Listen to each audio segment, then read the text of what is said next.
जवळ 2.5 महिन्यापूर्वी चावदा परिसरामधील एक 40-50 हजार ब्रॉस मुरुम चोरी झाल्याची तक्रार एका व्यक्तीने केली. त्याने त्याच्या संदर्भात सारे पुरावे दिले. जेसीबीचा फोटो दाखवला, ट्रॅक्टर दाखवला, तो माणूस आहे, ऑडिओ दिला, व्हिडिओ दिला. हे सगळं करत असताना PSIने त्या संदर्भामध्ये म्हटलं की मी तक्रार घेणार नाही, हा रेव्हेन्यूचा भाग आहे. मग रेव्हेन्यू डिपार्टमेंटने तक्रार दिली पाहिजे म्हणून विधानसभेमध्ये मी हा प्रश्न डिसेंबरला विचारला आणि हा प्रश्न विचारल्यामुळे त्या PIची जीवावर आली. मग त्याने तरीही रेव्हेन्यू डिपार्टमेंटकडून घेतलीच नाही तक्रार, तर म्हणे इरिगेशनचे पाहिजे. मग इरिगेशनवाल्यांनी तक्रार केली तरी इरिगेशनकडून फक्त अर्ज घेतला, टाळाटाळ केली FIR करण्यामध्ये.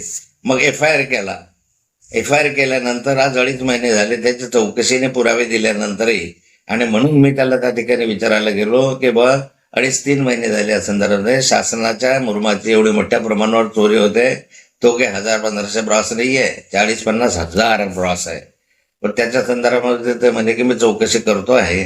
आणि मी त्यांना सांगितलं 2.5 महिने कशी काय चौकशी होते. तो म्हणे मला वाटेल तेव्हा तिथपर्यंत मी चौकशी करेल, मला काही बंधन आहे का तुमचं. म्हणजे त्याच्यामध्ये त्या रेव्हेन्यू डिपार्टमेंटवाल्यांनी पैसे खाल्ले. मग म्हटलं त्यांनी पैसे खाल्ले, तू काढला कशासाठी, तुला काम दिलंय ना सगळं. मग नंतर मी लगेचच 2 मिनिटांमध्ये त्याला सांगितलं की यामध्ये माझा चुकीचा शब्द केला, मी तुझी माफी मागतो असंही त्याला सांगितलं. आणि त्याबाबत त्याला सांगितले सगळे 2 नंबरचे धंदे आहे, पत्त्याचे क्लब आहे, सट्ट्याचे क्लब आहे, दारूचे अड्डे आहे, याच्या संदर्भामध्ये तुम्हाला कारवाई करायला वेळ नाही आहे म्हटलं यामध्ये.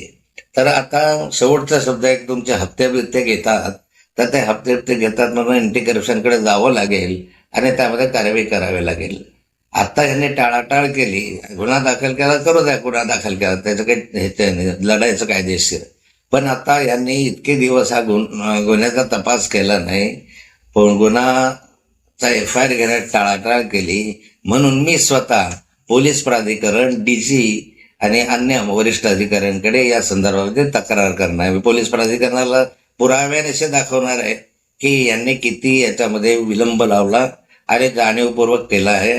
आणि नंतर मी सावदा शहरामधल्या आणि त्या परिसरात पोलीस स्टेशनच्या अंतर्गत माझ्या साऱ्या नागरिकांना आवाहन करणार आहे की कोण्या ठिकाणी पोलिसांचे आपले दारूचे अड्डे आहे, मटक्याचे अड्डे आहे, ते मला कळवा. म्हणजे मग मी दररोज मीडिया समोर जाऊन त्या अड्ड्यांचे फोटो दाखवेन.